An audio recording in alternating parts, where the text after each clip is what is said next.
Iran responding to the letter that President Trump told me he sent to the Ayatollah, calling for nuclear negotiations. The Iranian supreme leader responding to my interview with President Trump, accusing the U.S. of trying to bully Tehran and impose their own expectations, and that it will, quote, not negotiate with the White House. Here's what the president told me on Sunday Morning Futures. There are reports now that Russia says it will help the United States negotiate a nuclear deal with Iran. What kind of a deal with Iran do you want to do? You said they cannot have a nuclear weapon. Yeah. Well, there are two ways Iran can be handled, militarily or you make a deal. I would prefer to make a deal because I'm not looking to hurt Iran. They're great people. I know so many Iranians from this country. Well, not the leadership. No, not the leadership. The people. They're very evil people. No, but the people of Iran are great people. But they had a tough regime, and they'd meet and they'd be shot in the streets. I mean, it was a tough deal. But I would rather negotiate a deal. I'm not sure that everybody agrees with me, but we can make a deal that would be just as good as if you won militarily. But the time is happening now. The time is coming up. Something's going to happen one way or the other. I hope that Iran, and I've written them a letter saying, I hope you're going to negotiate, because if we have to go in militarily, it's going to be a terrible thing for them. You wrote a letter to the Khomeini, yes. the leader? When did you send the letter? Yesterday. And you said you better negotiate, or we want you to negotiate? I didn't say you better. I okay. said I hope you're going to negotiate, because it's going to be a lot better for Iran. And I think they want to get that letter. The other alternative is we have to do something, because you can't let them have a nuclear weapon. Liz Peek, it was almost immediately, as soon as President Trump made that remark during my interview, the Ayatollah Khomeini responds on X, okay? And he writes this: Iran's supreme leader, in an apparent response to Trump's call, says the insistence of some bullying governments on negotiations is not aimed at resolving issues, but rather at asserting dominance and imposing their demands. The Islamic Republic of Iran will certainly not accept their demands, is what Ayatollah wrote in a post on X. Your reaction? Yeah, my reaction is that the Ayatollahs are on their back foot. Their proxies, Hezbollah, Hamas, et cetera, have been seriously destroyed by Israel. And so if there's a deal to be made, it is now, Maria, because you know and I know that President Trump will reinforce the sanctions that Joe Biden basically removed. He didn't remove them; he just didn't enforce them. That's right. And you know, Trump can really make life difficult for Iran and for the regime. So I think this is just, you know, for public relations purposes. The people of Iran are very restive right now. They see their money going to all these proxy wars that are not working for them. So I think it's probably a very opportune time for Trump to step in there, and kudos to him for doing that. And you know, I understand that the people of Iran love President Trump, and he loves them back. He had very, very positive comments, as you just heard, about the people of Iran. They are the victims. And, you know, I want to know if the U.S. would support Israel knocking out Iran's nuclear capability. I mean, Israel cut off Gaza's electricity supply now to pressure Hamas into releasing the remaining hostages. And I asked President Trump in my exclusive about the devastating conditions that the hostages face. Remember, President Trump met with the hostages last week, the ones that were just released. Watch this. Can you tell us a little about what they told you about when they were in captivity? So the question I asked is the level of meanness. I said, how bad were these people? Did some of them come up and offer you bread or offer you something like, you know, where the others aren't watching? Was there anybody there that you thought was like trying to help you? No. They all hated us. I said, nobody like said, hey, you're going to get out of this thing soon, don't worry about it? No, it was never said. We all thought we were going to die. I've never seen anything like it, the level of hatred. And, you know, they were in a 3-foot-tall tunnel. And 3 feet. They had no air. They had no anything. They lived like this. One gentleman said he was there, a really nice guy. He said he was there for like 500 days or something. They were there for a long period of time. It was really hell. Are they being tortured? Essentially, yeah, because the way they're being treated is incredible. I mean, they were telling me stories that, and I'd rather not say it, but they were telling me stories that were horrible.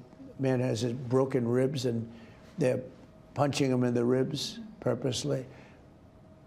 There's a level of meanness that it's not even. So, should we just stop negotiating with them? I mean, they're mocking us. It's up to Bibi and Israel. They're going to have to do what they want. Look, if you go in, the 24 people are going to be dead. Now, there's a chance that if you go in, they won't die if you do it fast or whatever. But you have 20 out of the 59 people. They gave me a card, said 59. I said, what is this? The hostages. I said, are they all alive? They said, no, 24 are alive. I mean, they knew everything. It was 24 people are alive, and they're in bad shape. They said they won't be alive for long. This is just incredible, Kenny. And, you know, the reason that I said, should we be not talking to Hamas anymore, is because, you know, I mean, they're mocking the whole process. We still have not gotten all the hostages out. I don't know what Israel is going to do next, but President Trump said something's going to happen. Yeah, and I think something has to happen, right? This is dragged on and dragged on and dragged on, and Trump has said, "Listen, release them, or there's going to be hell to pay." So right. I'm just waiting to see what's next. And you know, the fact that Israel's now turned off electricity to Gaza, and Hamas is saying, "Oh, you know, that's so cruel and mean." Are you kidding me? Are you kidding me? And so I think something has to happen, and I hope it happens sooner rather than later, because it's horrendous what's been happening to these people. What do you say, Cheryl? Those poor families, my heart goes, I'm praying for those families every day. Noah Argamani was in the Oval Office last week. She was one of those that was released in the hostage swap, in the deal. And I told you I was going to have tears in my eyes when she was at the joint address to Congress, and I did have tears in my eyes looking at her, because all she did as a young woman was go to a music festival, and she was brutally kidnapped and finally was able to come home. But so many were not, that did not come home, or they came home in coffins. And I want to remind everyone, just look at the video of the Palestinian people that were celebrating around the coffins of Sherry Bibas and her 2 young children and another elderly hostage who came home in coffins. Oh, by the way, the first coffin wasn't even of Sherry Bibas. It was a Palestinian woman. Then they had to turn around and send the right body. These people are disgusting, and it's not just Hamas, Maria. It is the Palestinian people. How can you be sympathetic anymore to this? Yeah, and it's what I was referring to, you know, when I said mocking. I mean, they have everybody in the town watching them bring over the coffins. I mean, it's so dreadful. I just can't imagine that Israel is not going to move. We'll see. President Trump says something's going to happen. He wrote the Ayatollah Khomeini a letter to stop the nuclear ambitions and stop raising money to help these proxies. We'll see where this goes next. Cut off their oil. Yeah. Cut off their oil That's exports. what President Trump did, and he returned the maximum pressure. But Joe Biden ignored the sanctions, as Liz just said. Spot on. Is there going to be a government shutdown at the end of this week? Could happen. I mean, the Democrats want that. They want to destroy the country. So I can't tell you, but it could happen. It shouldn't have happened, and it probably won't. I think the CR is going to get passed. We'll see, but it could happen. You never know. The Democrats are out of control. President Trump urging Republicans to pass a stopgap spending bill before Friday's shutdown deadline.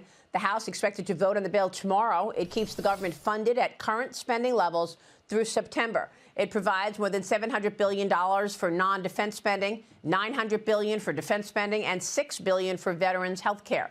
Lawmakers are eager to turn their focus to the Trump agenda and pass a reconciliation bill to pay for it. And I spoke with the president about the tax extensions that he wants included. Watch this. You've got your New York and California lawmakers. They want the SALT deduction lifted. Yeah. It's at a limit of $10,000. Are you going to double it? I'd love to see something happen on SALT. I'd like to see them give back some of that. The reason that people don't like it is because they don't have it, but everybody has it because it's a deduction.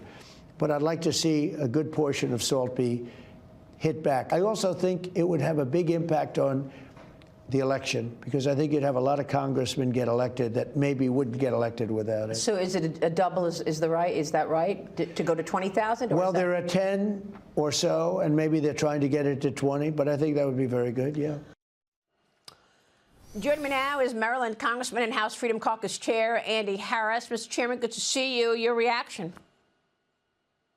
Well, look, we're going to do something on the SALT deduction, no question about it. I don't know where it's going to go, whether it's, we're going to take out the marriage penalty, I do believe, and I think we're going to increase it. So where it ends up, that's all going to be part of the negotiation on the reconciliation bill later this year. So if you take out the marriage penalty, then that means you could actually double it from 10 to 20, and then you could have each person 20 and 20. So you take out the marriage penalty, that's $40,000. Is that what you hope? Well, again, if you take out the marriage penalty, it would be 10 and 20. Some people talk about going to 15 and 30. We didn't inflation adjust it last time. We should have inflation adjusted it like we do most taxes. But we'll do something on it. There's no question about it. We will relieve the burden. And how are you feeling about the vote tomorrow to keep the government funded? I think it's going to be very close, Maria. I think it's probably going to be just like the one a couple of weeks ago. I think we'll win it by a vote, and I think there'll be enough sane Democrats in the Senate who don't want to shut down the government, who will keep the government running. So, okay, wow. So you think you'll get Democrat support there? Because I was thinking no Democrats would support you on any of that, which would be nuts. That's them saying, okay, I want the government to shut down, right? That's absolutely right. You know, Maria, they're complaining about laying off thousands when they would be furloughing 1 million if they vote for a shutdown. That's a great point. President Trump is praising Elon Musk and DOGE in my exclusive interview with him yesterday, saying, look, stop right there. He's done a great job. Watch this. Look, the Democrats say that Elon Musk and DOGE are overstepping their bounds. You're right. What Elon Musk and DOGE has been able to uncover is unbelievable. Half of us did not even realize. And stop there. Because, look, stop there. You just said, what he's done is unbelievable. He's found hundreds of billions of dollars worth of fake contracts, and I read them, just a tiny portion of them, the other night. Transgender surgery on mice. Ultimately, that the money that they sent comes back to a lot of the people that made those deals. What he's also done is made people realize how many people should be cut. Normally you go in and you say, all right, cut 4% of your workforce. He said cut 50%, 60%, 70%. That's a big thing. Congressman, what do you say? I know you're defending the recent cuts to the National Institutes of Health, telling Newsweek that Trump is protecting critical medical research and that the cuts will safeguard and allow expansion of testing. This was very important that you said this. Explain more. So, Maria, when they fund a research project, they fund two things. They directly fund the actual research, and then they fund overhead to the institution. And that overhead has become very bloated over the years. These academic institutions have put all kinds of expenses into that, so that literally it could amount to 50, 60, 70% additional cost, which no private funding source will pay. So the administration cut that down to 15%, the indirect cost, that bloated overhead, which frees up a whole lot more money to fund actual research. And that's the goal. Yep. And do you think that we're going to still be talking about funding, all of this research that led to COVID? Well, we're going to change the direction of funding, no question about it. RFK Jr. wants to fund much more research into nutrition, which is what we really ought to do. We ought to be preventing chronic disease. We ought to, find cures for it as well. But then we ought to turn our attention to preventing the disease that's making Americans overall sicker, not healthier, over the past few decades. Yeah, that's a great point. And we're going to keep talking about this increasingly on this program. Our viewers want to know how to get ahead of disease, but let me get your take on House Speaker Mike Johnson considering a motion to strip Congressman Al Green of committee assignments. The Texas Democrat acted out last week and was censured after heckling the president during his speech to the joint session of Congress. 10 Democrats broke party ranks to vote with all the Republicans on this, Congressman. This was a resolution brought by the House Freedom Caucus. Do you expect the Speaker to bring it to the floor this week? I do, because, Congressman Green, who promised that he would accept his punishment, didn't. As a matter of fact, he disturbed the decorum on the House twice last week, once during the president's speech, and the second time when he was supposed to stand in the well of the House and just read the articles of censure against him. No, they started singing in the well of the House. This breaks all decorum. He should have his committee assignments removed, just like the Democrats did to a couple of Republicans in the last Congress. I mean, it felt like it was electric in that room, Congressman, when President Trump gave his address to Congress. But, you know, the little tricks that go on with the pink jackets. I mean, your colleagues on the left wore pink jackets to suggest that they are, they're supporting women's issues, and yet they want men to play in women's sports. That's absolutely right. They couldn't send a clear message to America because they have no clear message. If their message is we want to have men play in women's sports and we want men to be in women's bathrooms, they can deliver that message all day, all night. I don't care. But the president had a clear message.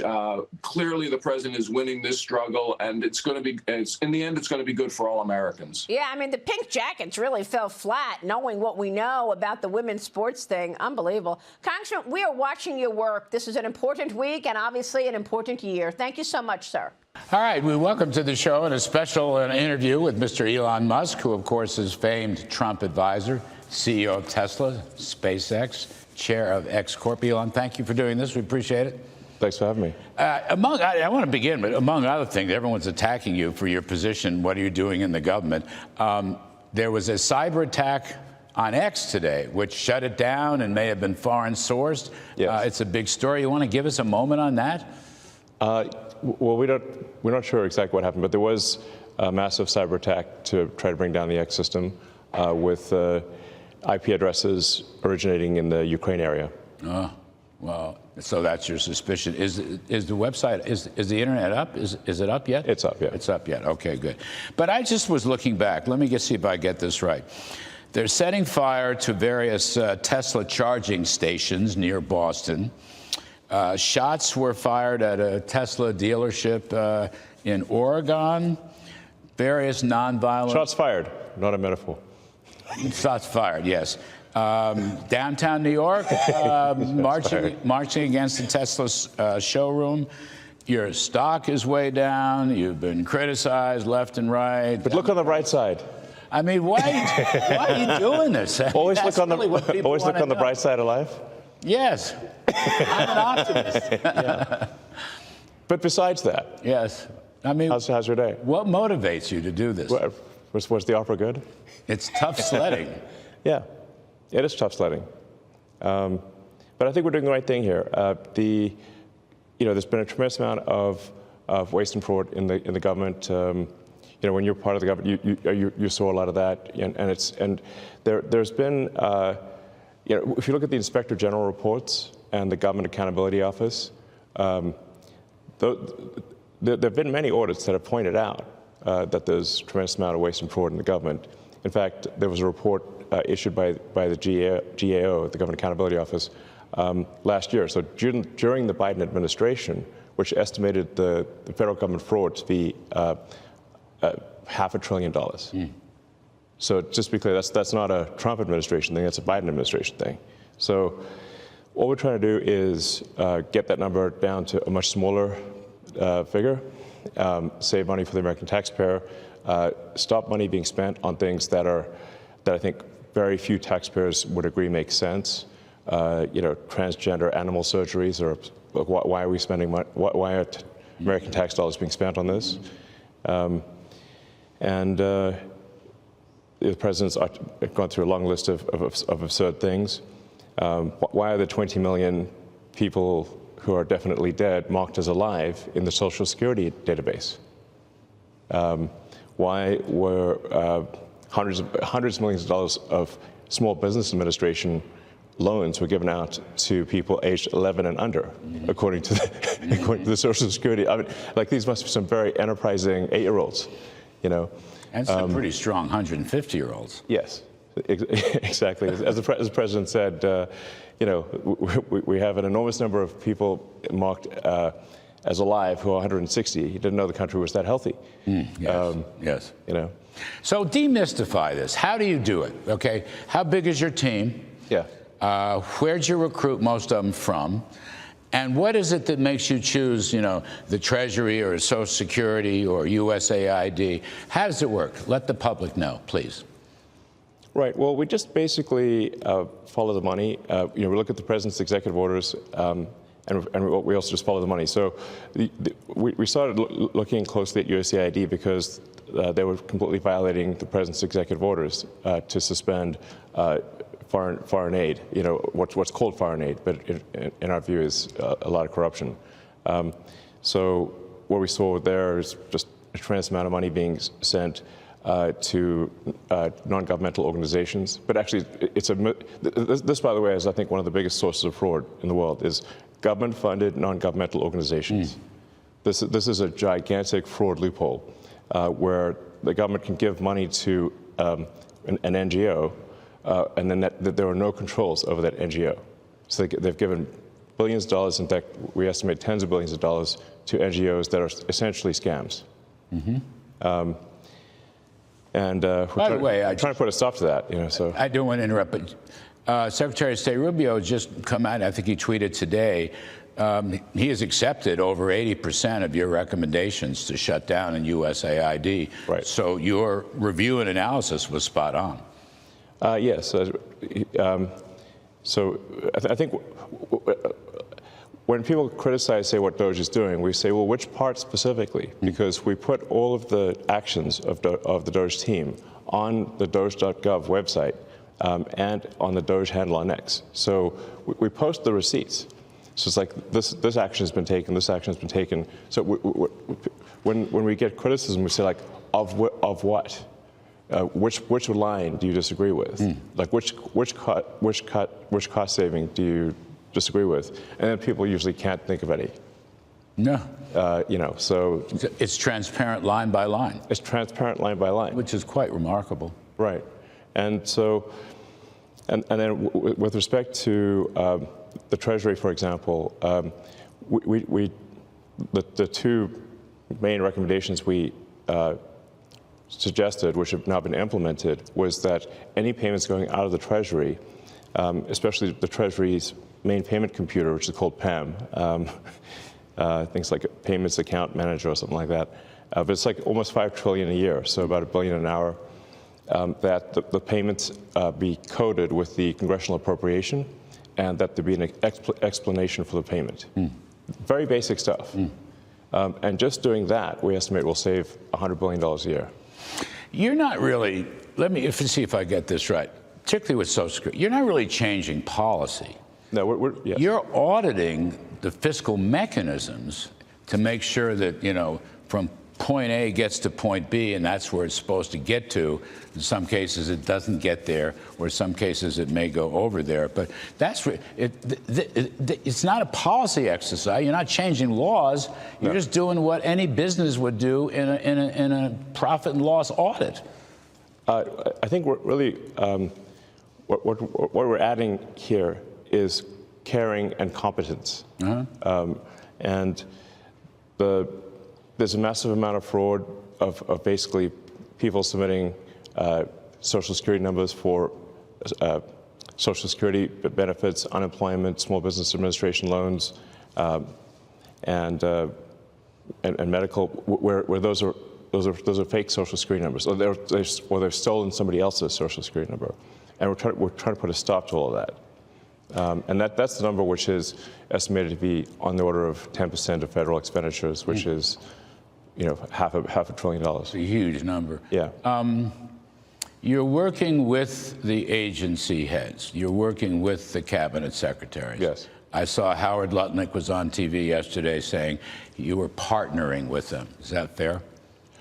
Yeah. What we do is in consultation with the cabinet secretaries and with their departments. So we're really trying to be sort of, we'll refer to ourselves as tech support. You know, we're really helping the department get a handle on things. Because what actually happens here is you've got this sort of vast federal bureaucracy, and then you've got a very thin layer on top of the politically appointed officials. What tends to happen is that the bureaucracy, frankly, is in control. And they largely ignore the politically appointed people. Why should the bureaucracy? I'm sure you must have seen that. I've lived with this twice. I worked for Reagan many years ago, and I worked for Trump in the first term. Yeah. It's like a permanent bureaucracy. I might add, it's a permanently liberal bureaucracy. Yes, very much so. And it's not a bureaucracy that necessarily enforces or implements presidential policy. They don't. In fact, they try their best to thwart presidential policy. So the president is the elected representative of the people. And if the president cannot get things implemented as a reflection of the will of the people, then what we have is not a democracy, we have a bureaucracy. We have rule of the bureau, not rule of the people. And that's what we're trying to defeat here is the bureaucracy and have rule of the people. You know, and as you mentioned, the bureaucracy is overwhelmingly Democrat. So Washington, D.C. was 92.5%, I believe, voted for Kamala. So this is overwhelmingly a deep blue situation. How do you pick your next targeted agency or department? Well, we're trying to act broadly across all departments, so it's not just one department at a time. Are you in all of them now? All of them? Pretty much, yeah. Yes. Oh. We're trying to make the government more efficient across the board. So yeah. How big's your team?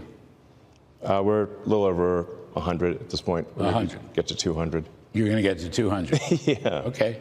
And you're recruiting from where? More or less.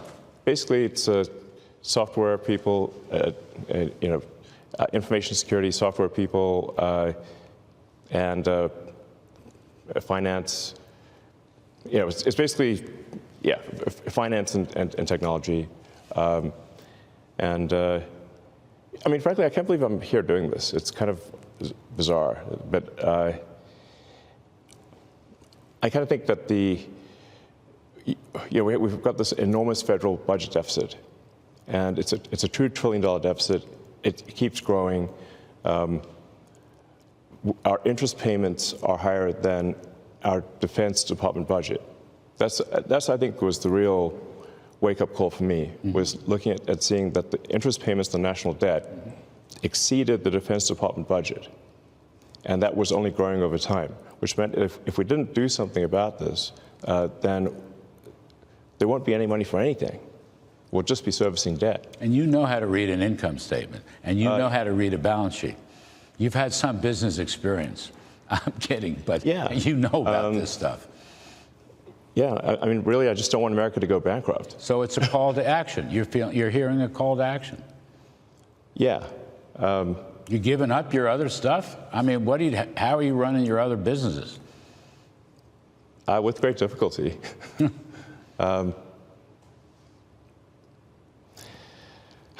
Yeah, I mean. But there's no turning back, you're saying? I'm just here trying to make government more efficient, eliminate waste and fraud, and so far we're making good progress, actually. So our savings at this point exceed $4 billion a day. Mm-hmm.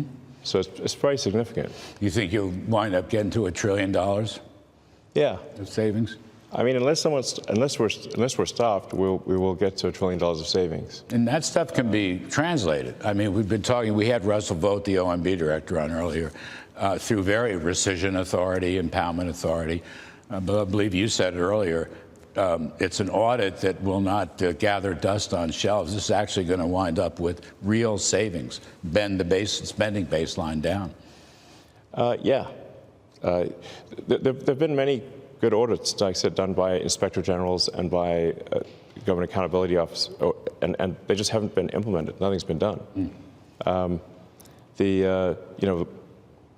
think the GAO identified that there were 17 million dead people in the Social Security database several years ago. It's now 20 million, but nobody did anything about it.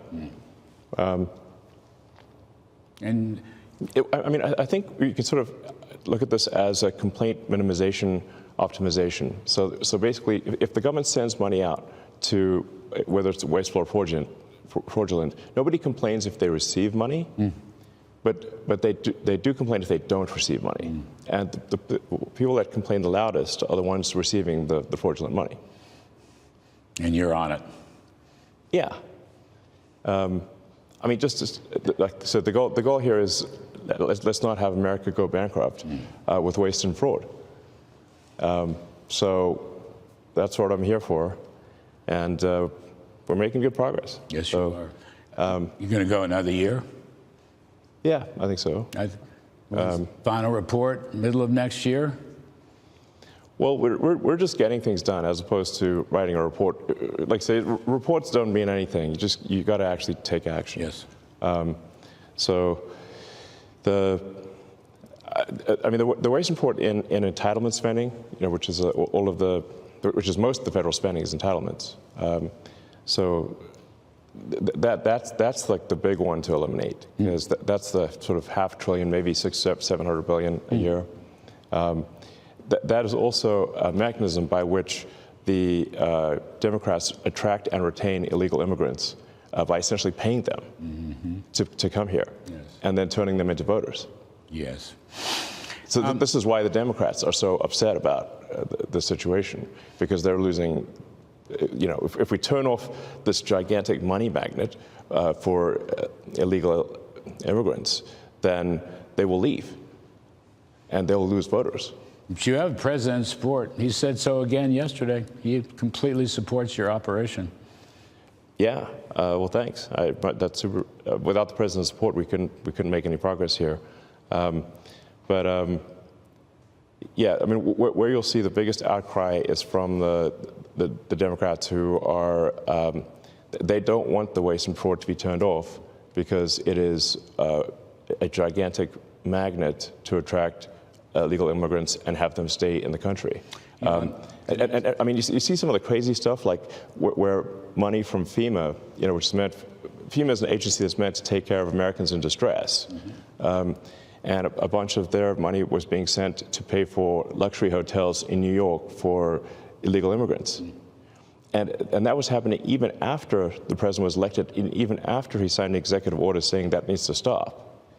So we actually made sure that money did stop going, because obviously it's outrageous that American taxpayer money is spent on luxury hotels for illegals. But you have to say, like, why was that being done? It was because the Democrats are trying to import voters, basically. Yes. I agree. Yeah, and that's also why there's no voter ID needed. In fact, in California and New York State, you're not allowed to show voter ID. Doesn't that seem insane? Insane. Yeah. I say that as a New Yorker. It's insane. Yeah, insane. And it violates the entire Constitution and the principles behind it. Yes. Producers are yelling at me to get out. I don't want to end this interview because it's too much fun. Yeah. Can I just ask you one thing, 20 seconds? Nothing to do with DOGE. Can you rescue the astronauts? Yes, we're bringing them back in a few weeks. There's not near enough attention being paid to this. You're going to get them back? We're going to get them back. God bless. Thank you. Thank you for all your service, Elon Musk. We appreciate it very much. Appreciate it. Take care. Thank you. Do you have any conversations with Leader Jeffries at all about the CR since the text drop? We have not since the text drop, but I look forward to talking to them about it. I can't imagine that they would just tell everyone to vote against funding the government when they are all on video 1,000 times saying that would be a great calamity for the country. It is a clean CR. There is zero reason for them not to support it, and I think it's pretty shameful that they're instructing their members not to. And that's House Speaker Mike Johnson yesterday readying a vote today on a continuing resolution to keep government funded and open at current levels through September. White House sources telling Fox News Digital that President Trump will be making calls to potential Republican holdouts, while Vice President J.D. Vance joins the House GOP's morning conference this morning. Kentucky Congressman Thomas Massey already announcing his no vote meaning Republicans cannot afford another defector if all Democrats vote against this bill. The president now says Massey needs to be primaried. He's vowing to lead the charge while noting Massey is, quote, just another grandstander. Kentucky Senator Rand Paul also voiced concerns about the package on X, saying despite DOGE's findings of loony left-wing U.S. aid programs, the Republican spending bill continues to fund the very foreign aid Elon Musk proposes to cut. The bill continues spending at inflated pandemic levels and will add $2 trillion to the debt this year. Joining me now is Pennsylvania Congressman Scott Perry. Congressman, good to see you. Your reaction? Well, look, Thomas and Rand are good guys. They're not wrong about the overall situation that has been and that has gotten us here. However, I think they're disregarding the context, which context is always important. What we have different this time is a president that's willing to cut all the wasteful spending out of this continuing resolution. Let's be clear about what this does. This actually lowers and freezes spending. It also absolutely eliminates the prospect for another pork-filled omnibus, which is what was coming. So for 6 months, the president can continue on his mission of finding waste, fraud, and abuse unencumbered. It also funds Tom Homan's border security efforts.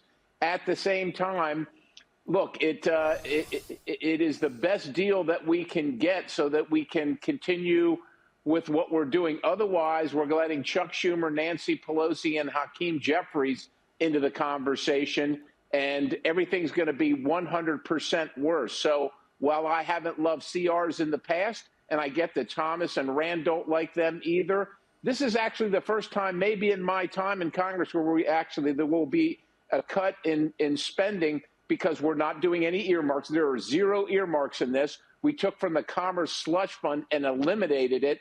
And we also took money from the expanded IRS and used that to pay for things. So this is actually the first time. Look, it's a small cut and it's a freeze for 6 months, not long, but it is a step in the, this is a complete paradigm shift from my whole time here, completely. So, I mean, look, you're rooting out fraud. Elon Musk is and DOGE, and everyone's focused on this. Yeah. What about rooting out fraud from potentially the 2 programs that have been identified with the highest rates of improper payments? That's Medicare and Medicaid. I know you don't want to touch it, but these 2 programs have been identified as having the highest rates of improper payments. Maria, what we don't want to do is touch benefits to people that are justifiably on those programs and are recipients of those benefits. But we do want to root out the fraud, waste, and abuse, the grifting that goes on in association with those programs. If the biggest thing is improper payments, why would we allow that to be to continue going? That means there is less money for the people that need the program, right. And that means that taxpayers have to pay more for programs they're not getting. That right, should be obvious. We always want, so fraud, waste, and abuse is always on the table. So you are looking to cut in wherever the improper payments are then? I think we have to. That's not in the bill yet. Look, this CR is a first down. The touchdown comes in reconciliation. All we have is a framework out of the House. We're waiting on the Senate to pass something, but that's where we have to look structurally at those things. We don't want recipients to lose their benefits, but we can't pay for things that the improper payments, things that are more money to people that shouldn't be getting them at all or shouldn't be getting that much. Well, that's what I assumed. Okay, so we'll be watching your work on that. Now, the Director of National Intelligence, Tulsi Gabbard, has revoked dozens of security clearances, including for former Secretary of State Anthony Blinken, former National Security Advisor Jake Sullivan, New York Attorney General Letitia James, New York City District Attorney Alvin Bragg, as well as the 51 intelligence officials who lied and signed the Hunter Biden disinformation letter. Gabbard also blocked them from accessing classified information, while Joe Biden will no longer receive daily intelligence briefings. You're on the Intelligence Committee. What do you make of it? What are they losing by this? Well, what they're losing, look, it's completely appropriate. It's obvious they have abused the privilege. Not everybody gets a national security clearance just so they can have it. It's expensive to own. The government has to pay for that. And what they use it for is to go out and make more money by having contracts with people and businesses that need people with top secret security clearance and connections. They use it to grift. They use it just to make money. They're not there using it to make the United States more safe or better. They're using it to parlay themselves into making more money, and they have shown themselves to have abused the privilege. And once you abuse the privileges, they must be revoked. It's a slap in the face for everybody that maintains the right standards of decorum and lawfulness and doesn't abuse those privileges and use it as propaganda or something like that in a partisan fashion. That's not what's national. You're supposed to be focused completely on national security, not partisan witch hunts where you use it to go after the people and the party that you disagree with. Oh yeah. Oh well, we've lived it all. We've watched it all happen in the last few years. Congressman, real quick on this upcoming Friday deadline, do you think you've got the votes, or will we have a shutdown? I sure hope we don't have a shutdown. The Democrats have always said that the speaker's right 1,000 times. We can't shut anything down. And now they're using it as leverage for what? So that we can't root out more fraud, waste, and abuse. I hope they go out and try and make that, make that message, give that message to the American people. I don't think there's going to be a shutdown. I think we are going to get there. And look, I said like it's a first down, but it's the first time where we actually cutting and freezing spending in my time here. It is the beginning of dismantling this oversized government that is misspending taxpayer monies at exceptional rates. Well, we'll take it. That's something to be pleased about. Congressman, it's good to see you as always. Thank you, sir. But we start the hour how we do many 4 o'clock hours with President Trump doing something. Minutes ago, he was outside the White House with Elon Musk and Teslas. Let's listen in. And the United States, there is no place anywhere in the world that looks like that. Mr. President, it's on Greenland. And then if you add Greenland, that's even. Mr. President, it's going to look beautiful. Tell the CEOs tonight, Mr. President. Okay. What are you going to tell the CEOs? I'm going to look at this. I'm going to make a decision. Do you want to hear what my decision is? Okay. What's your best of these cars? What do you think? Well, the car that I drive is the Model S. Which is that one? That red one in the middle. I like that. Yeah. Yeah. I like that. It's 0 to 60 miles an hour in 2 seconds. It's faster than a Ferrari. It's pretty fast. I don't know if my people can handle it. They're going to be using it more. I'm not allowed to use it. It looks fast. That's a fast one. Just to be clear, sir, the 50%, is that going to go into effect on Canada or not? Which one? The 50% tariffs? I'll let you know about it. Yeah, okay. I'll let you know. But I appreciated his call. I thought it was nice. This is beautiful. Whoa! Should I get in? Get in! Yeah. Okay. Have you ever sat behind the steering wheel on one of these? Of a Tesla? Do you want my notes? Yeah. They gave me notes. I said, I'm not Biden. I don't need notes. I can take it. Thank you. Let me get into this sector. I'll watch Secret Service go crazy. Thank you. I mean, if you actually drove it around, it would really be wild. Wow. I get into this other side. That's beautiful. This is a different panel than I've had. Everything's computer. That's beautiful. Wow.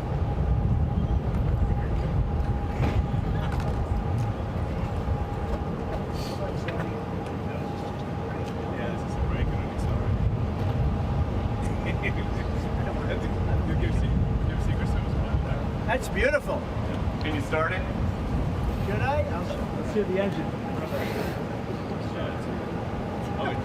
You going to get it wrapped in gold? So, do you want to actually drive it? You don't want me to drive it, do you? I saw Biden do a test loop here once in the Jeep. Yeah, very easy. that's you're the only one that saw it. So it's like driving a golf cart, basically. Very simple. It's very simple. So it's literally like a golf cart that goes really fast. There's no gears. This is really amazing. You going to get it? Let's take a look. Mr. President, you going to get it wrapped in gold? Think Biden could get into that car? I No, that's beautiful. Yeah. Mr. President talks about some of the violence that's been going on around the country at dealerships. Some say they should be labeled domestic terrorists. I will do that. I'll do it. I'm going to stop them.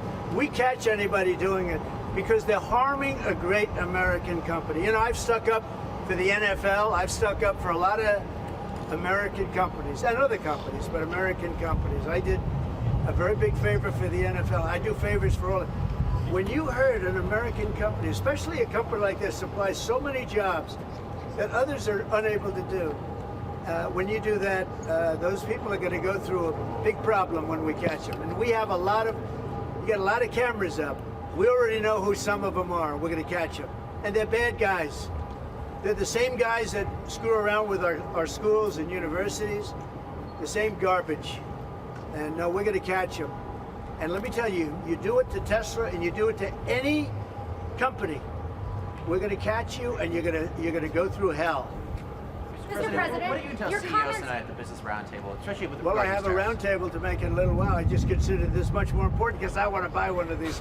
My whole staff is so excited because I told them they're going to safely use them, and they can't believe it. So Margot, wherever you are, Margot, she's going to use it. They're all going to be using it, and they're going to have a good time using it. And oh, there you are, Margot. Look at Margot's right there. What are you, a member of the press now? I think she's become a member of the press. Takes great pictures. What do you think of it, Margot? Do you like the idea? I love it. Okay, good. We're going to have fun. They're very happy. Mr. President, your comments the other day not ruling out a potential recession seemed to rattle the stock markets. The Commerce Secretary said there wouldn't be one. Boom. Just so you know. Just specifically on the recession. Yeah. Do you think there will be a recession? I don't see it at all. I think this country is going to boom. But as I said, I can do it the easy way or the hard way. The hard way to do it is exactly what I'm doing, but the results are going to be 20 times greater. Mr. President, And remember, Trump is always right. And what do you say to Americans? If you look at what I've said over the last 10 years, Trump has been right all the time. This is the way to do it. We're going to make America great again. You know, to make it great, you have to have jobs, you have to have factories, you have to have. I look at some of the things that, like this last administration, he was the worst president in the history of our country. Nothing was happening. Nothing. He had no idea what was going on. Our country went to hell. And then to allow millions of people to come in that are prisoners and mental institution patients and all of the things, gang members, drug lords, we're searching them all down now, trying to get them out of our country. And we're going to do that. But on the financial end and the economic end, what we're doing is, to me, it's the most exciting. Our country will be greater than ever before, and it won't take too long. And what's your message to Americans right now, sir, who are worried about the stock market? What's your message to them as they watch it? Let's go see this average. I did buy one of these. This is bulletproof. I mean, look, in terms of imagination, I think I have a great imagination. Who else but this guy would design this, and everybody on the road is looking at it? It's amazing, actually. As soon as I saw it, I said, that is the coolest design. It's. Do you agree with that, Brian? I mean, I do. It's amazing. It's very cool. Yeah. You got to give him credit. We want the future to look like the future, and it's kind of what kind of truck would Blade Runner drive? That was the design idea. It's really amazing. Yeah. Elon, are you planning to remain CEO of Tesla while working with President Trump? Is there any thinking on your future at the company? As we're talking about Tesla, I'm wondering what your thinking is with leading the company going forward. Yeah. I'm CEO of Tesla, and you should. Yeah. Any more plans of additional vehicles your thoughts on besides the market? the ones you have now? Well, New we got models? the Cybercab coming out next year. The one with no steering wheel. Are you gonna buy one of No, those? sir, I will not. We'll pass. We're too old-fashioned. Yeah. So, Mr. President, when you look at the market selling off, that didn't concern you, and Nope, where do you see it doesn't going? concern me. I think some people are going to make great deals by buying stocks and bonds and all the things they're buying. I think we're going to have an economy that's a real economy, not a fake economy. It was a fake economy. They were putting in all government jobs. You see what happened last month? We had more real jobs, and government jobs are way down. That's going to continue. Those are real jobs. Those are jobs that keep the country going. You can't have all government jobs. You have no income to pay the workers. Yeah. And a lot of those workers didn't show up to work. That was the other problem. And President Trump, there's this protest leader from Columbia University that the administration is moving to deport. And he said that his arrest is going to be the first of many. How many? I think we ought to get them all out of the country. They're troublemakers. They're agitators. They don't love our country. We ought to get them the hell out. I think that guy, we ought to get him. I heard his statements, too. They were plenty bad. And I think we ought to get him the hell out of the country. I watched him. I watched tapes. Specifically, I watched tapes. And you can have them, okay? You can have them. And you can have the rest of them. Let them go to school, let them learn. Columbia used to be a good school. Now it's been overrun because of bad leadership. That's what happens. Happens to countries, and it happens to universities, and it happens to companies. And I don't want it to happen to a guy that did nothing wrong. He did everything right because he did a great company. But what he did by coming into government to help government from years of abuse, from decades of abuse, and you see that when you look at Social Security, where you have 200-year-old people on the rolls of society. That's just, he uses the word care. People don't care. Everyone knows that. But it's also, I believe it's also large fraud. I think it's that, but I think it's also large fraud. So I'm just telling people, this man is a great patriot, and you should cherish him.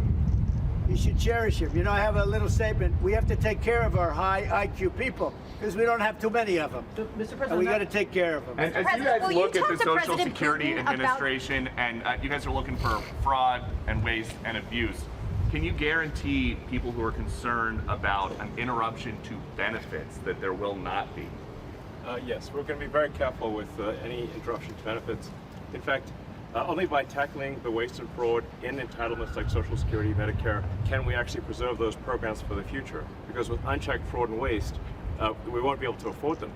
The president's very dedicated to solving the budget deficit, which if we don't solve the budget deficit, we're going to go bankrupt as a country. If we go bankrupt as a country, there's no Social Security, there's no Medicare, there's no nothing. And to sort of echo what the president was saying, what really matters is moving people from jobs that are relatively low productivity in government to high productivity in the private sector, increasing the true output of products and services. That's the real economy. That's what actually enables Americans to have a higher standard of living, and that's what's happening. And that's, I think, you'll see the truth of that in the months to come.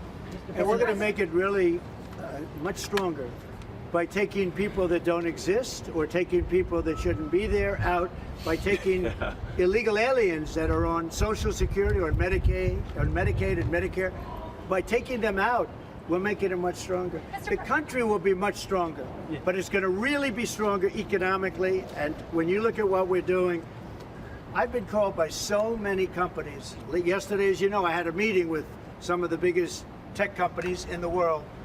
And all they're talking about, IBM was there. We had a lot of them. Michael Dell was there. We had a lot of great companies, Hewlett Packard. And all they're talking about is investing in this country. They want to be sure, don't forget, they're looking down the road 10 years and 15 years. They want to make sure we have a strong country. They're all coming in.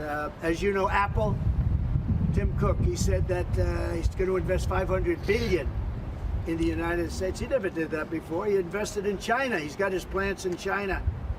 And now he's got them, going to be building them in the United States. And if I didn't have victory in that election, he wouldn't be doing it.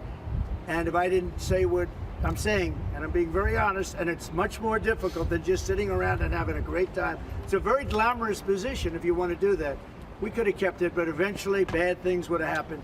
This way, good things. I'm very optimistic about the country. I think we're going to have the greatest markets we've ever had, and it's going to be really fueled by what we're doing. You had to see these companies yesterday. They're investing billions and trillions. They're investing trillions of dollars here. They wouldn't have invested 10 cents. Mr. President, will you talk to Vladimir Putin about this ceasefire deal? Do you think you need to have a conversation with him to get the Russians to agree? I'll talk to Vladimir Putin, yeah. When will I you want to talk get, to look, that's the other, it takes two to tango, as they say, right? So hopefully he'll also agree, and I really think that would be 75% of the way. The rest is getting it documented and, you know, negotiating land positions, etc. So you'll talk to him this week about the deal? I think so, yeah. So And then when you you have a anticipate meeting him ceasefire in person? in place on the Ukrainian side. How close do you think then you are to a total ceasefire with Well, I hope it'll be over the next few days. I'd like to see. I know we have a big meeting with Russia tomorrow, and some great conversations hopefully will ensue. The people have done a great job. Marco Rubio's been great. Steve Witkoff's been great. Michael Waltz. They're all, every one of them, they've really stepped up. They are into it. They want to see two things. By far, number one is death. The people that aren't citizens of our country, but they're people, just like you. They're people, and we want to stop. And we also don't want to give billions and hundreds of billions of dollars away. We're in there for $350 billion. And there was no reason this war would have never happened if I was president. So it's a very sad thing. Thank you all very much. I love Tesla. Which one did you buy? Yeah. Wait, Mr. President. Which one did you buy? Mr. President, which car are you going to buy? The one I like is that one. And how does this work? And I want that same color. Are you going to put down a credit card? Elon, would you take a personal check from the president? I do it the old I give checks. Sure. I like checks. I think his credit's good. Do you still have access? I like a check better than this modern system of all of a sudden there's money in your account, nobody knows. I like signing a check. You sort of, but we're gonna pay, and I don't want a discount. He would give me a discount. But if I do a discount, they're going to say, "Oh, he got benefits." I don't want any discount. What about a vanity plate? Yeah, let's see. Truth. All right, there it is. T-R-U-T-H. Playlist. That one got you by surprise. Playlist gets downloaded as well. You can thump your music driving around. You can do it. I just looked at it. I looked at that dashboard. You can do anything. Mr. President, do you buying a Tesla will boost Tesla sales and boost their stock? I hope it does. Look. Was that your goal? I care about one thing. When somebody's a great patriot, they shouldn't be hurt. He's a great patriot. He didn't know me from Adam until we met a little bit when I was in my first term, but he came out, he endorsed me very strongly, and I admired that, I respected that, and I respected him for years. I respected him. And when there was a chance to help our government, you're not going to use an average person. Some people would say, well, let's use somebody that failed in business for his whole life. This guy has been amazing. And the kind of thinking is from a different age. It's really from a different age. When we said, let's cut 2%, he said, let's cut 60%. And he turned out to be right. And a lot of people are just not here. They don't work for us. I mean, they're getting checks and they don't work. And Peter, look, we have so many different stats and so many different figures.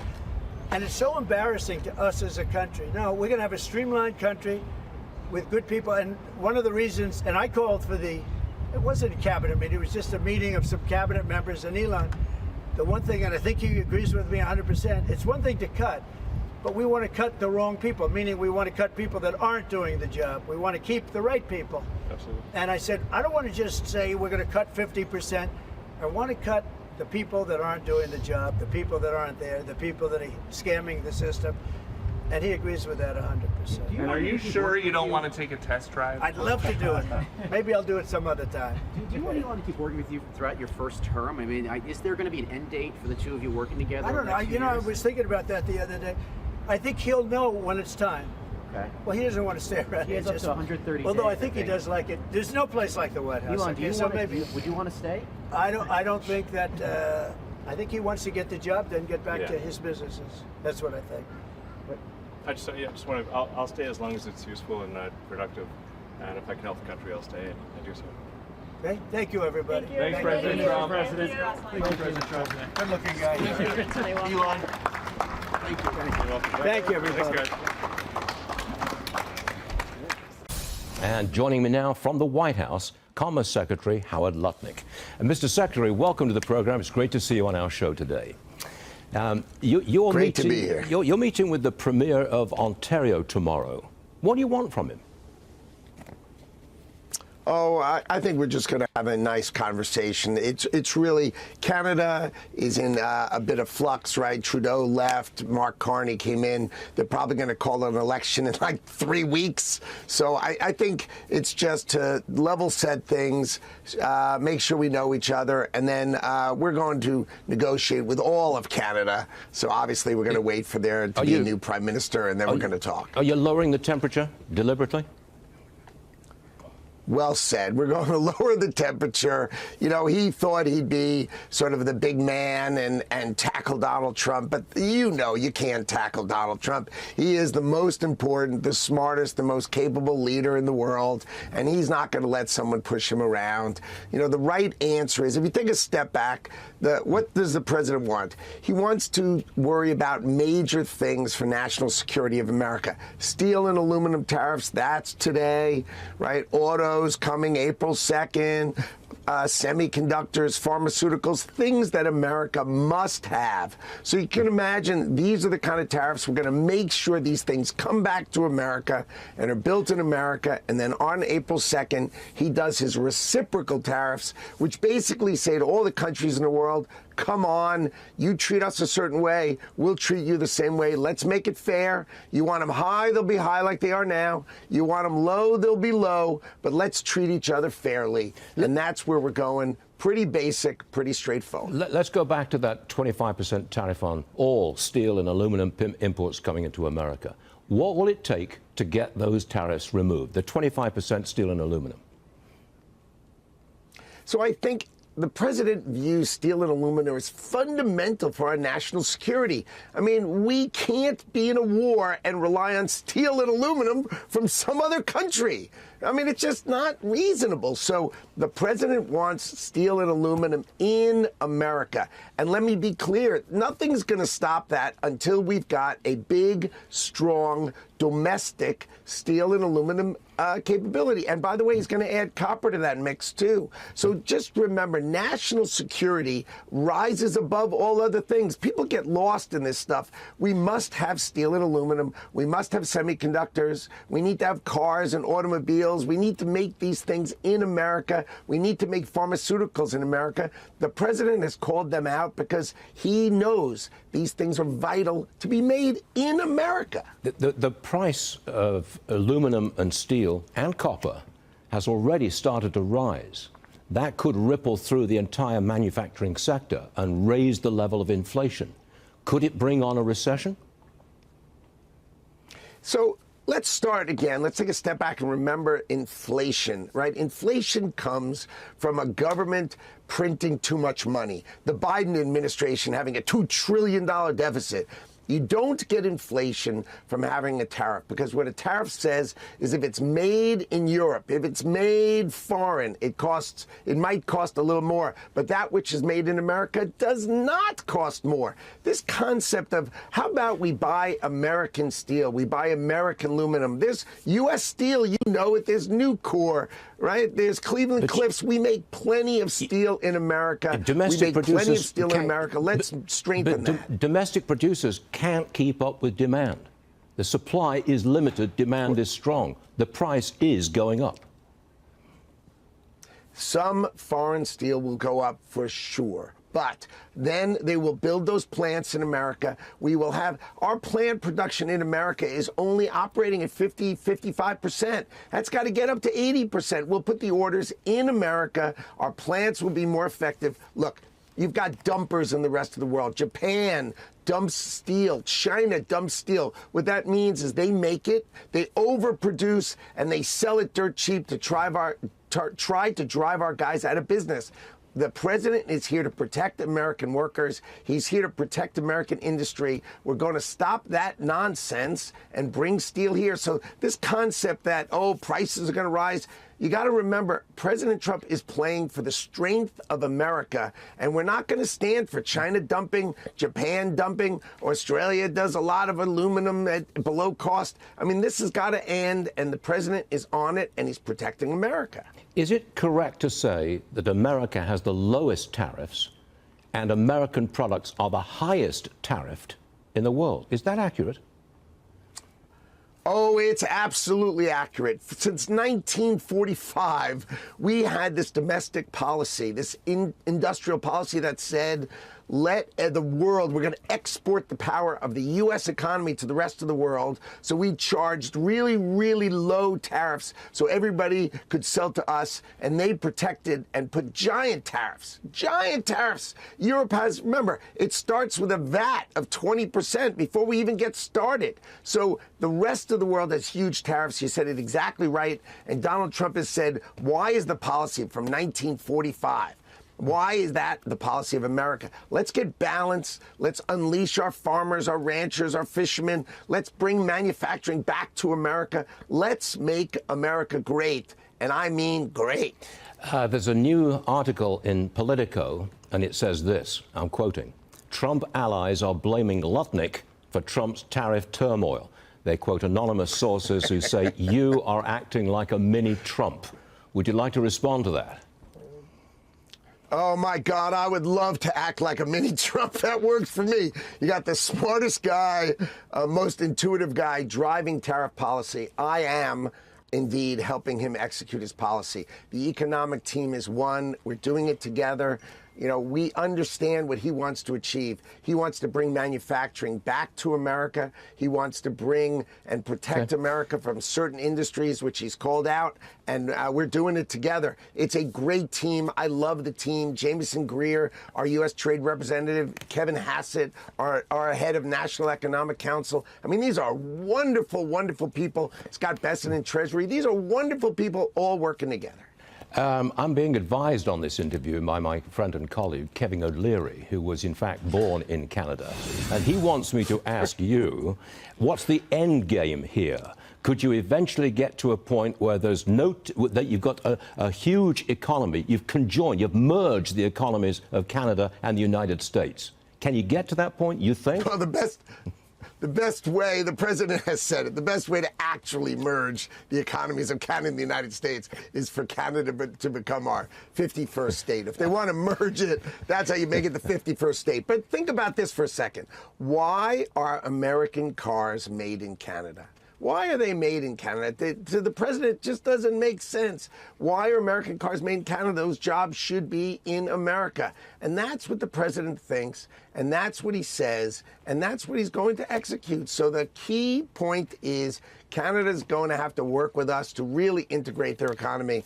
And as the president said, they should consider the amazing advantages of being the 51st state of the United States of America. I've got one question for you, if I may, from another friend of the program. That would be Dave Portnoy. He told us that he was offered a job in your department. He ultimately turned it down.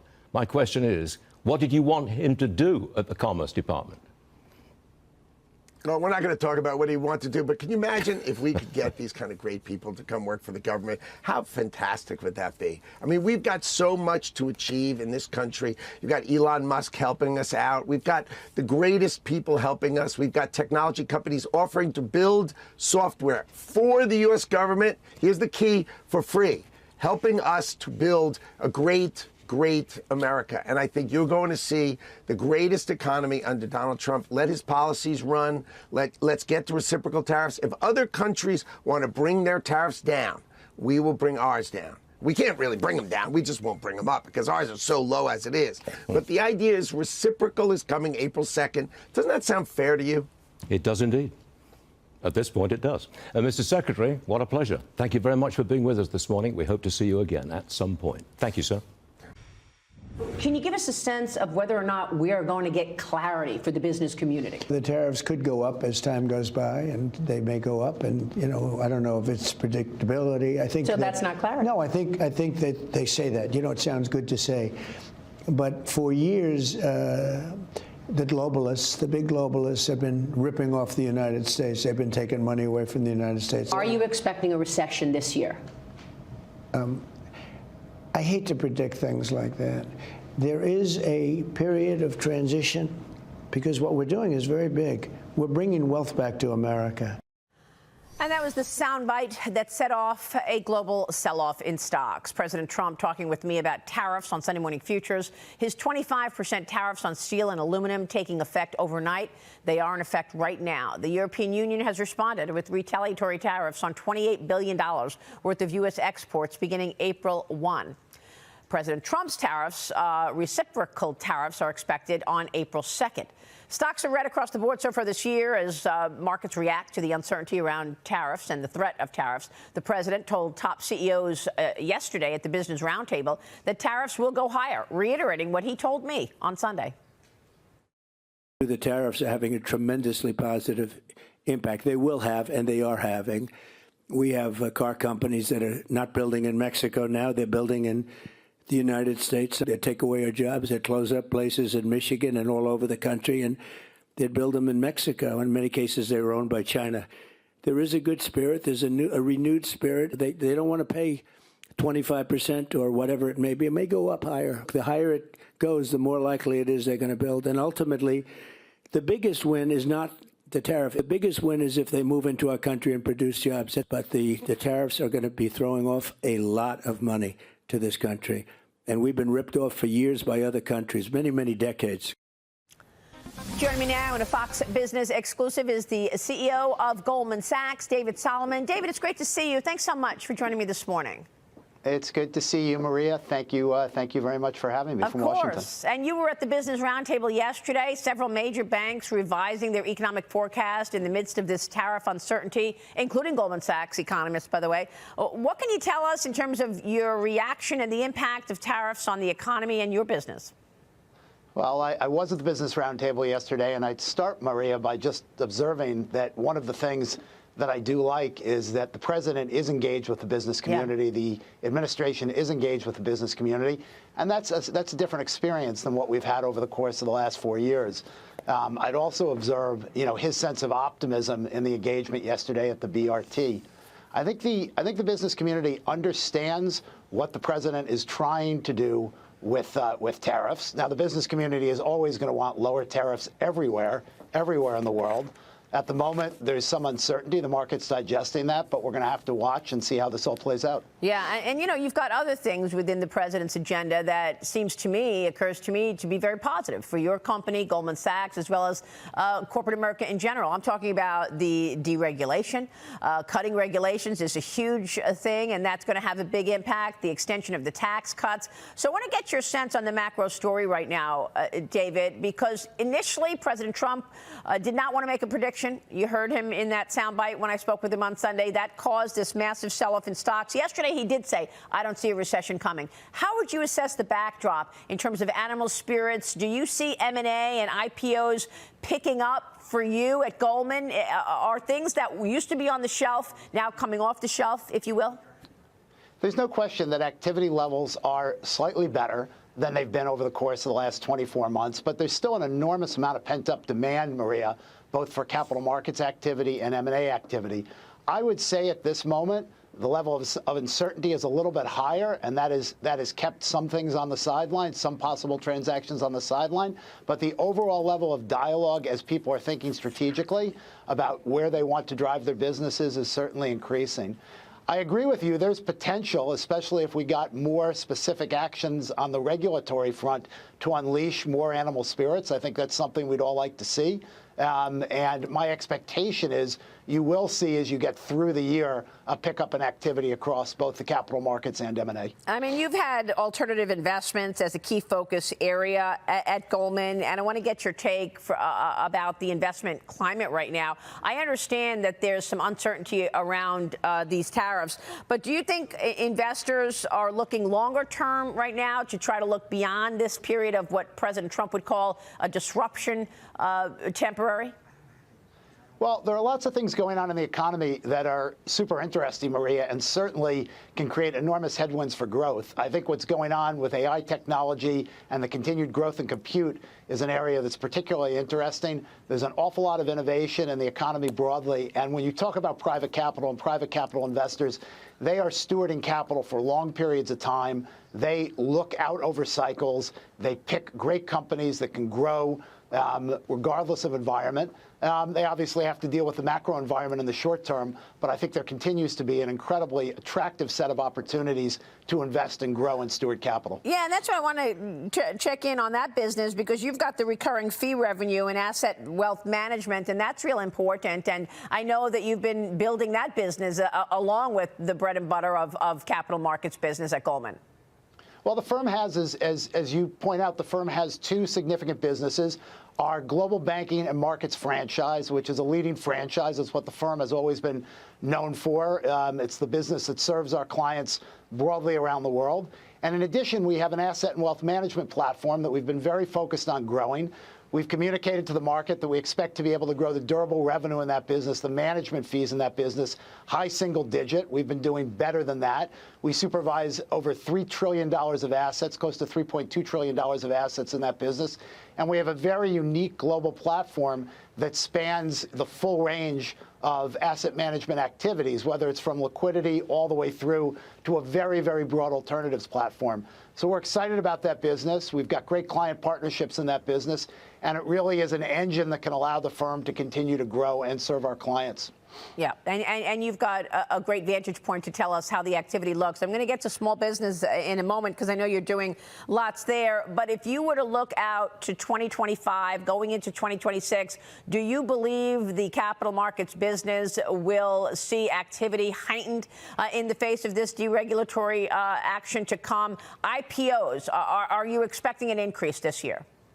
I am expecting an increase this year, although there's no question, Maria, that if the level of uncertainty continues to rise, it will have an effect on that activity. But there's no question that IPOs have been muted over the course of the last couple of years. The pipeline is larger, and we do expect an increase this year. And that goes back to policy. It seems to me that what was going on at the FTC, trying to stop deals, had a real impact. President Trump is changing that. I know Goldman Sachs is also bringing 60 small businesses from rural America to Washington this week to give Congress their message of growth. Goldman's 10,000 Small Businesses Voices survey found 74% of small business owners have plans to grow, with 45% expecting to create new jobs this year. I want to get your take on what you need to see in the way of policy to keep that going. I spoke with the Small Business Administrator, Kelly Loeffler, on this program last week, and she told us about changes she's making and how the Trump administration is trying to support small business. Watch this. Maria, I can tell you first here on Fox Business that next week we're rolling out our Made in America initiative at the SBA. Most manufacturers in this country are small businesses, and we know that manufacturing in America is disproportionately impacted by excessive regulation. And so we have this opportunity once in a generation to get behind President Trump's incredible agenda to bring strength back to American industry and protect the American worker. That means strengthening our heartland that has been hollowed out by president after president who has not had the guts to fight for American industry. There is no stronger supporter of small business than President Trump. David, talk to us about the big challenges facing small business. What do you want to see to actually increase activity here out of policy? Sure, and I appreciate it, Maria, and obviously I appreciate your highlighting the 10,000 Small Business Program, which now over the last 15 years has brought 16,000 businesses through the program, and we've seen, a pickup both in hiring and growth and business activity from these small businesses. And as you highlight, these small businesses are so important to job creation in the United States. 65% of all the new jobs in the United States come from small businesses. So our ability to uplift these small businesses and allow them to really help drive the economy is super important to all of us. The 10,000 Small Business Voices program brings these small businesses to Washington to talk about things that they need to help continue that growth trajectory. And I would point to three things, Maria, that these businesses are saying universally that they're focused on. One, obviously, is this push toward less regulation. When you think about regulatory issues and the burden it places on small businesses, for these small businesses, very big issue. Small business owner yesterday highlighted to me that a $500 fine for their business because of a small regulatory violation is a very, very meaningful thing. Yeah. And so less regulatory burden for sure is one. The second is an ability to access affordable capital and to do it in a way that is simpler and more streamlined. So can we make the SBA and other capital programs that provide access to these small businesses and also the community banking system more accessible, more reachable for these small businesses so they can invest and fund growth? And then last, they have to take care of their employees. They need to ensure that they can have access to benefits and an ability, or we create incentives so that there's an ability for these small businesses to take care of their employees, provide them the benefits they need so that they can attract the kind of talent they need to invest and grow these businesses. Oh. So these are three areas that came up in almost every conversation. I love it. All really important points to make. David, when you were in that room yesterday at the roundtable, did you feel like CEO sentiment, CEO confidence was on the rise, or do you think that people are still worried about this tariff uncertainty? I think CEOs are looking for more policy, certainly broadly. Obviously, you've been focused on trade this morning, and trade is getting a number of headlines. But CEOs are excited about some of the tailwinds you mentioned, like the move to lower regulation. Regulation has been a significant headwind to growth and investment. But in addition, they like, whether it's around trade, obviously tax policy is going to be a big discussion as we move forward, energy policy. The more we can have certainty on the policy agenda as we move forward, the better that's going to support capital investment and growth. Absolutely. And we're also waiting on certainty and clarity on digital assets regulation. David, what do you want to say about crypto and digital assets as President Trump and the Trump administration say that they want to make America the crypto capital of the world? Well, I think that the underlying technology that allows for continued digitization of our financial system is important and exciting. I think there are a number of questions that have to be thought through very, very carefully as we put a regulatory structure in place that allows new participants to work with the existing financial system to make this all work effectively for Americans and for people around the world. So, I mean, we had Cynthia Loomis on the other day, and she said, look, stable coin is one thing, Bitcoin is something else, and if it's a commodity, it should be regulated under the CFTC. If it's a security, under the Securities and Exchange Commission. Do you have enough clarity in terms of who the overseers will be here? I think that's something that's still developing, Maria. I've looked at the drafts of some of the legislation that's come forward, but this is something that's still developing and something that, as it develops, as an organization, we'll certainly weigh in. And then there's the Fed. And, of course, I've been reporting on this open slot of Michael Barr.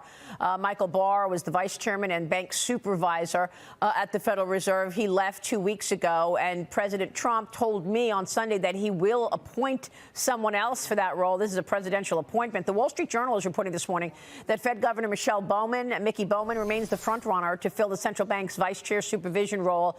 Do you see this having a big impact on firms like Goldman and others, given the fact that we've had so much regulation around the major banks, Basel III Endgame, et cetera? Does that change and sort of give more breathing room for financials? There's a lot to do on the regulatory front in the financial space. You mentioned some of it, Maria. Obviously, capital, Basel III capital, CCAR, GSIB, also ESLR is very, very important. I think it is very important that this seat gets filled very quickly and the work to move forward on a bunch of these issues can start. I'd be excited to see Mickey Bowman appointed. I think the industry would be excited to see Mickey Bowman appointed. And then that can help the banks move forward to do what the bank should be doing, which is getting capital into the system and help supporting growth in the economy. Well, that's exactly right. David, give us your view of the world right now. I mean, we've heard a lot about Europe sort of stuck in the mud. The U.S., there's been a lot of optimism. How do you see the macro story globally right now? What can you tell us? There's change, Maria. I mean, we have a new administration. The United States is the most important economy in the world, and we have a new administration. And as you highlighted when the president was speaking at the BRT yesterday, he highlighted that he's making change. And so we're in a period of change. When there's change, there's uncertainty. It takes a while for people to absorb and adopt. But I continue to be incredibly optimistic about the United States and the direction of travel. We have an incredibly nimble and versatile economy, and I'm sure we'll make progress and move forward. Democrat Congressman John Larson really calling out Elon Musk and DOGE for their, what he calls, lack of transparency. Roll tape. If he's so great, if these plans and all the fraud and abuse that he found are so evident, why isn't he here explaining it? You know why. Because he's out to privatize Social Security. He's been on television the last couple of days talking exactly about Social Security, Medicare, and Medicaid, and what he intends to do. Privatize it. I didn't hear that. Privatize it. I didn't hear that. Sorry. Anyway, the gentleman on the screen, right-hand side, is the co-chair of the DOGE caucus. His name is Aaron Bean, and he's joining me now. Congressman, are there any plans for Musk to give a full report to Congress on the wasteful spending he's uncovered? First of all, Stuart Varney, it's great to be with you. I only hope the Academy was watching Representative Larson's performance, because if they were, I think Representative Larson might be nominated for an Academy Award for his dramatic role of just overstating the savings and the efficiencies that Elon Musk has continued to find and what DOGE is doing. It's just a shame. It's almost like this. It's almost like this. Somebody breaks into your house. Elon Musk reviews the videotape, tells you who did it, and you scream, "Oh, you shouldn't have access to the videotape." And that's what the Democrats are just doubling and tripling down on. But as you know, Stuart, because I've watched you, you know we have a government we can't afford, and we have to wean ourselves off of this addictive government spending, and that's what we're doing right now. If you went to the website, doge.gov, there's a complete listing of all the spending that they have found. You can read it line by line, thousands of lines. If the Democrats wanted to find out what wasteful spending he's uncovered, just go to the website. It's that simple. That simple, Stuart Varney. It's a new level of Trump derangement syndrome. It's now Musk derangement syndrome, and anything that Trump or Musk is for, the Democrats seem to be against. One last one for you. You say that you found $135 billion in unemployment insurance fraud. You just simplify it for us, will you? Who got the money, and can you get it back? It's a great question, Stuart Varney. It's $135 billion minimum, could be more, of insurance fraud, unemployment insurance fraud during the pandemic. And I'll tell you who did it: fraudsters, con men, outright thieves who stole American taxpayer money. They didn't make a mistake on a form. They purposely misused the system to steal from us. And so yesterday we launched, or this week, a bill to get the money back. This bill extends the statute of limitations to go after the fraudsters. The Biden administration, for whatever reason, didn't make it a priority to get our money back, but Trump and our great Secretary of Justice, Pam Bondi, will make it a priority to get our money back. So, Stuart, please help me deliver a message from the American people to these fraudsters who stole our money. We want our money back. And this bill, which is still amazing, Stuart Varney, that you would think everybody would vote for it. Yes, except 127 Democrats did not. Aaron Bean, a pleasure having you on the show today. Come back and see us again soon. Thanks very much. Cheers. Yes, sir. Welcome back. President Trump signing an executive memorandum which limits China's access to U.S. markets as part of his America First investment policy.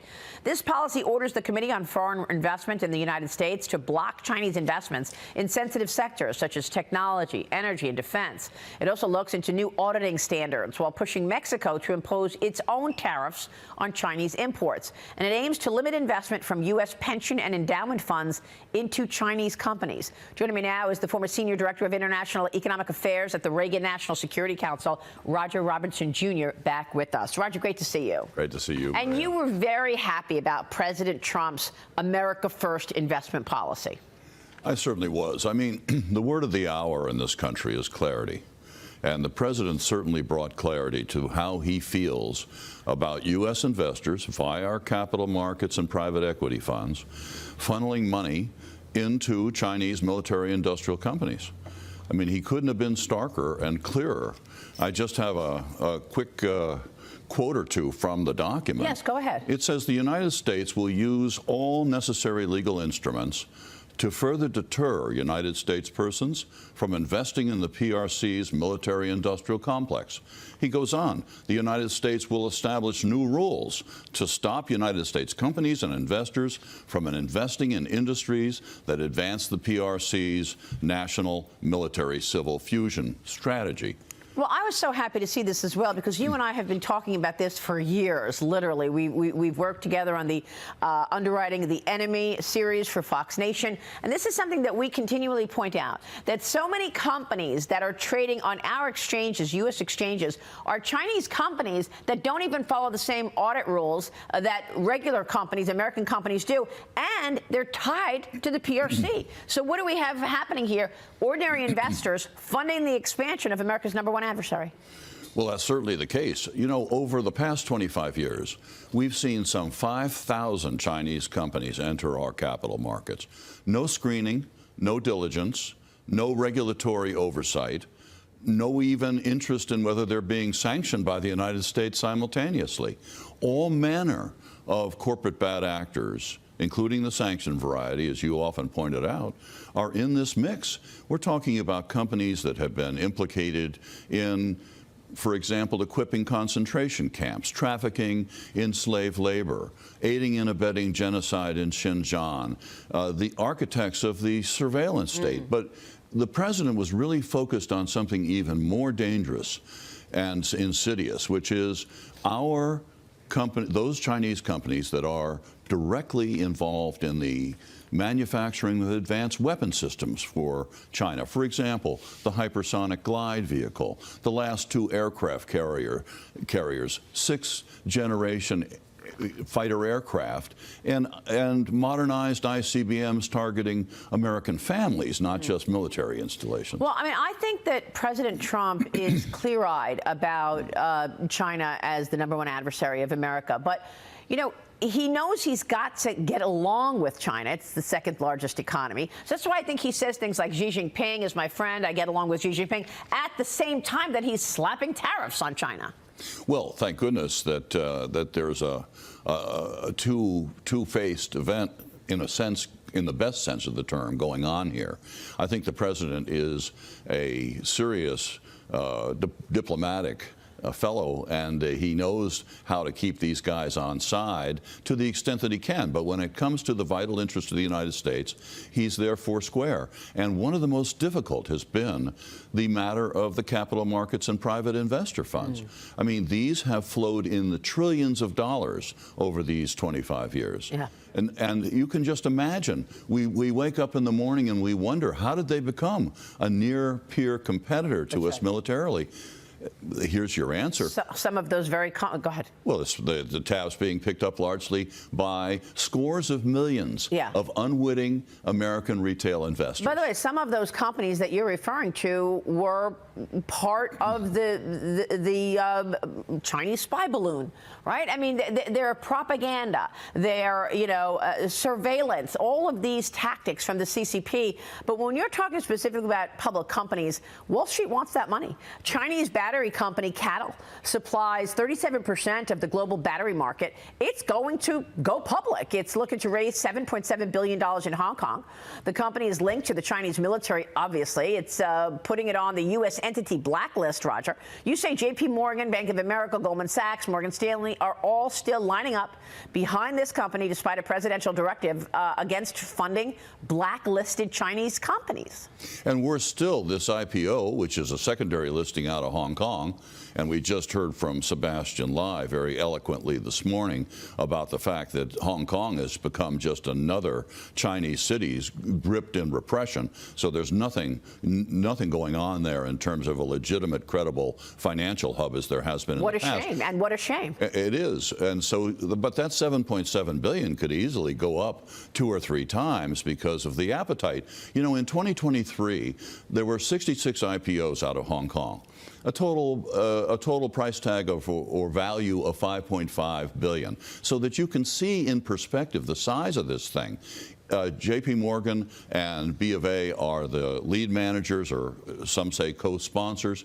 It's a little unclear what second-tier role Goldman and Morgan Stanley are playing. But here we have, as you pointed out, a company that's on not one blacklist, namely the Pentagon list, but 2, the Commerce Department list.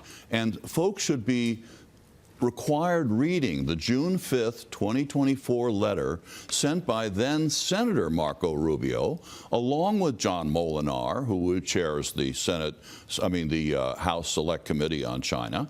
They sent a letter to Homeland Security that is exhaustively documented, that pleaded for that company to be added to the Uyghur Forced Labor Prevention Act entity list as well. Yeah. So if he had had it his way, that is our current Secretary of State, we'd be on 3 blacklists now, and yet even despite the president's directive, you see, again, we're seeing this dance by uncontested. I think you make such a great point. I mean, what's the point of a blacklist and putting these companies on blacklists if, in fact, they're going to just blow off the blacklist and still be able to raise billions of dollars and go public and have investors expanding the reach of the CCP? You've also identified 40 publicly traded Chinese companies in the United States with strategic links to Iran, attracting at least $6.25 billion to date.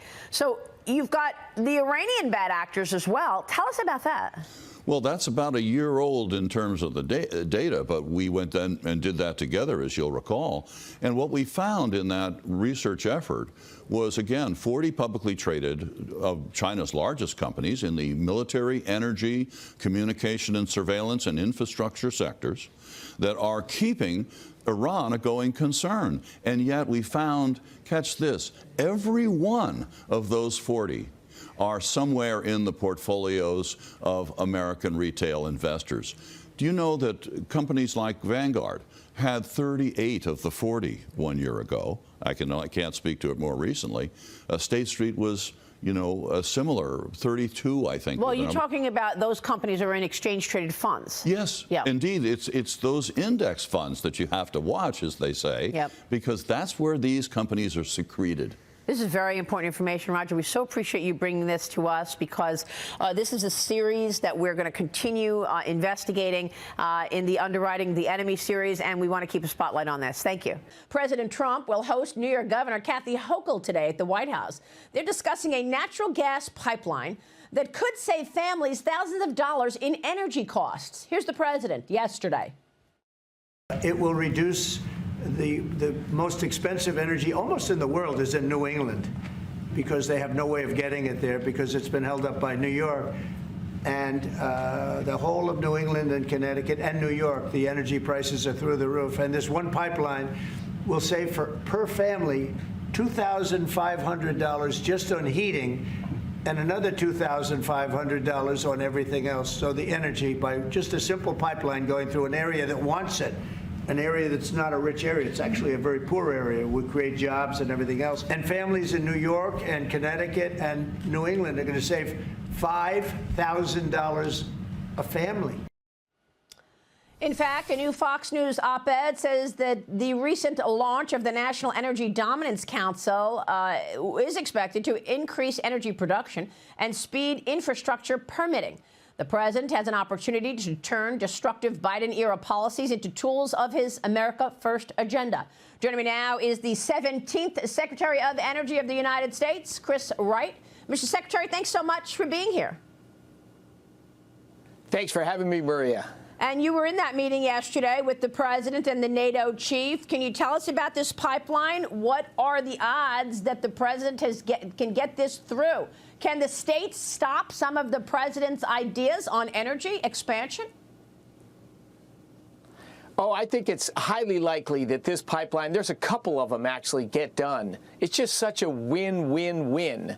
This will lower costs for people in the New York area, for New England. Not just heating costs, which is a big deal. Old houses are heated by fuel oil. Natural gas is just so much cheaper, and it burns cleaner. But it also lower electricity prices, which, of course, everyone would cheer for that as well, and allow businesses in New England or in New York City area to expand and grow their businesses and grow more jobs. So it's like no one loses by this. But silly politics of several years ago stopped these in the first go-round. But I think it's quite likely these pipelines will be under construction before this year's over. Wow, well, that is big news. Look, Mr. Secretary, I was reading your speech the other day at the CERA conference. You had a wonderful speech and interaction with lots of energy executives at that CERA summit. And I want to get your take on that because you said natural gas is the largest source of home heating in the United States. It's rapidly growing petrochemical industry and the largest supplier of processed heat for manufacturing steel, cement, countless metals, semiconductors. The list is long. Where are we on all of this? Because the president has issued a number of executive orders on energy. They all seem very positive for America, but will they be in place long term? What can Congress do to make sure that those executive orders are codified into law? Oh, I think once we swing back this pendulum to common sense on energy and focused on the American people first and not some sort of political agendas that that don't work so well for the American people, I think it will be hard to go back. If you get across the country, people have lower cost energy, more job opportunities, and a little bit more common sense, I think it's going to be hard to campaign 4 or 8 years from now. You know, we're the team of expensive energy. We want to go back to making things inexpensive and pushing industries overseas. I don't think you see a lot of political support for that. There will be specific codifications in the law, so some of it will be permanently enshrined. But I think the attitude and the focus on the American people first, I think that'll become infectious. Well, I mean, it could become infectious, but we need it as a law. We need it codified because you know better than anyone, these energy executives make investments for 20, 30, 40, 50-year periods. These are long-term contracts, and they're putting a lot of money in the ground to actually excavate, et cetera, et cetera. So is it going to be in place after President Trump? 4 years later? Oh, I think the answer to that is yes. Number one, you know, at the Energy Department, we're permitting a lot of liquefied natural gas export terminals. This ships gas around the world to our allies, grows America's balance of trade.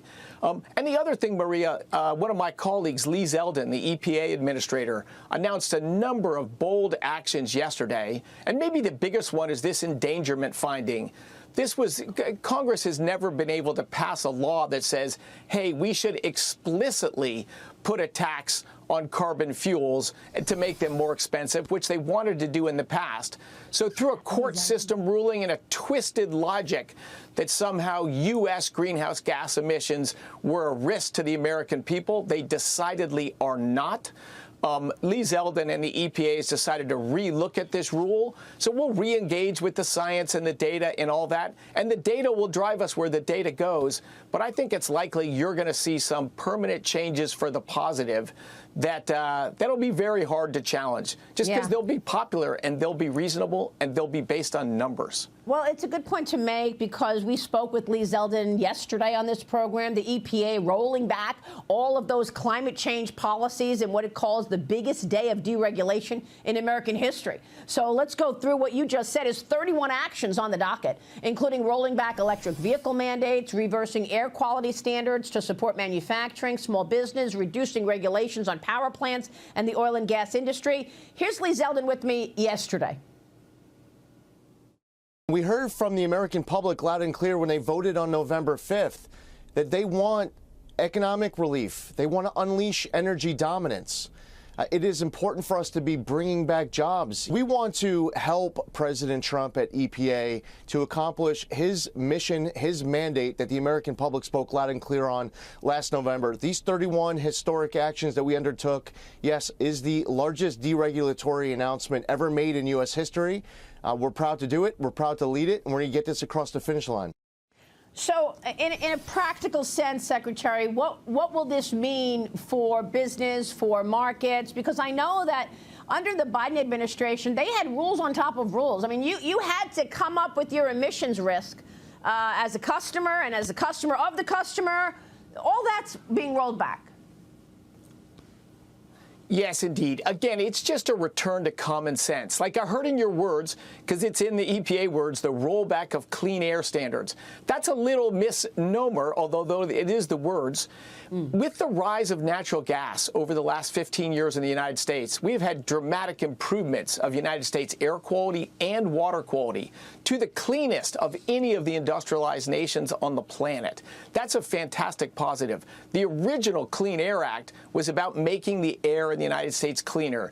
That's an admirable goal, and everyone supports it. The results have been dramatic over my lifetime, but then they've been taken further. They're not really Obama's rules, Biden's rules. They weren't really about clean air. They were about reducing greenhouse gas emissions, which are different than pollutants. They didn't drive much reduction in greenhouse gases, but they made it very hard to do business in the United States. If you can't build a factory or manufacturing plant in the United States, it just gets built in Asia, where it's powered by coal instead of U.S. natural gas. And those blue-collar jobs that are well-paying and critical to our communities have been exporting our country. President Trump wants to bring them back. We want to reindustrialize America, bring jobs and opportunity along with clean air and clean water right here in the United States. Well, I love that. And I know the other day at the CIRA conference, you said, I am a climate realist.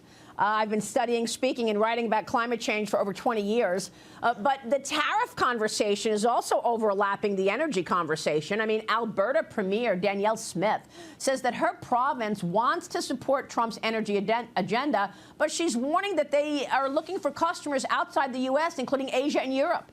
Alberta is Canada's largest oil producer, supplies the majority of the country's exports to the United States. You say if the U.S. could reach a deal with Canada to avoid oil and gas tariffs, maybe that looks different. So are you going to exempt any tariffs as a result of this partnership on energy? What does the deal look like? Look, a brief look back.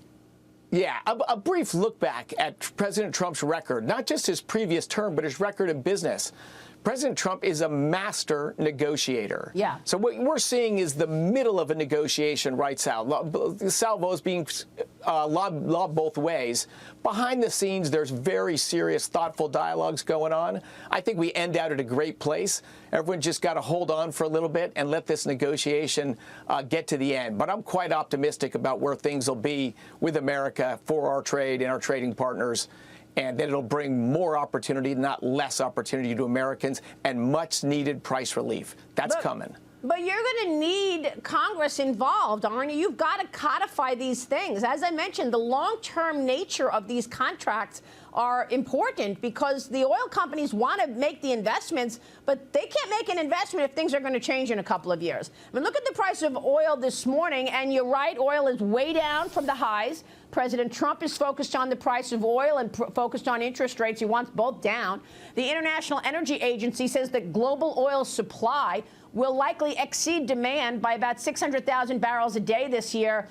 Mr. Secretary, you're seeking up to $20 billion to replenish the Strategic Petroleum Reserve.